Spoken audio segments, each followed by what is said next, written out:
I was a shy intern. I saw a deaf old man being ignored in our lobby, so I greeted him in sign language. I had no idea the CEO was watching, or who that man was. Pratt too.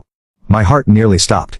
Michael Hartwell, the CEO of Meridian Communications, the man whose name was on the building directory, whose corner office occupied the entire top floor, whose rare appearances in the common areas of the building caused a ripple of nervous energy among the staff. Mr. Hartwell is your son. I signed, trying to keep my surprise from showing on my face. Yes. He confirmed. I know he's very busy, but I was hoping, well, I was in the neighborhood, and I thought perhaps I could see him for just a few minutes. I could see the vulnerability in his expression, the way he was trying to appear casual about what was clearly an important visit. This was a father who wanted to see his son, and I realized with a growing sense of sadness, that he probably didn't feel entirely welcome in his own son's workplace. Of course. I signed. Let me see what I can do. Would you like to have a seat while I make some calls? I guided him to the comfortable seating area in the lobby, making sure he had a clear view of me, so we could continue communicating. Then I faced my first major challenge. How does a lolly in her arrange a meeting between a visitor and the CEO of the company? I started with Mr. Hartwell's executive assistant, a formidable woman named Patricia, who guarded access to the CEO like a dragon protecting treasure. When I called her extension, her voice was crisp and professional. Mr. Hartwell's office. This is Patricia. Hi Patricia. This is Catherine Walsh from the intern program. I have a visitor here in the lobby who says he's Mr. Hartwell's father and he'd like to see him if possible. There was a long pause. His father? Yes, ma'am.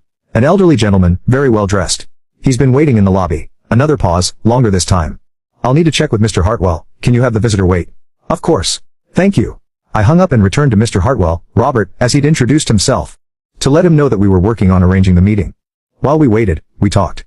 Or, rather, we signed, and I discovered that Robert Hartwell was one of the most interesting people I'd ever met. He told me about his career as an architect, how he designed several of the buildings that now made up Chicago's skyline.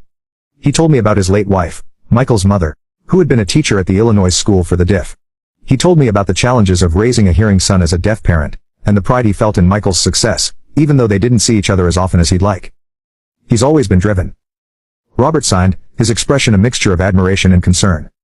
Even as a child, he wanted to prove himself, to show the world that having a deaf father didn't hold him back. I'm proud of what he's accomplished, but sometimes I worry that he's forgotten how to slow down, how to just be. As we talked, I became increasingly aware that we were drawing attention. Other employees were glancing our way, some with curiosity, others with what looked like annoyance. I could see Jessica at the reception desk fielding questions about why there was some kind of sign language conversation happening in the lobby. 20 minutes passed, then 30. Patricia called back to say that Mr. Hartwell was in back-to-back meetings and wouldn't be available for at least another hour. I could see the disappointment in his eyes, though he tried to hide it. Perhaps I should come back another time. He signed. I don't want to be a bother. You're not a bother. I assured him. Would you like to wait a little longer?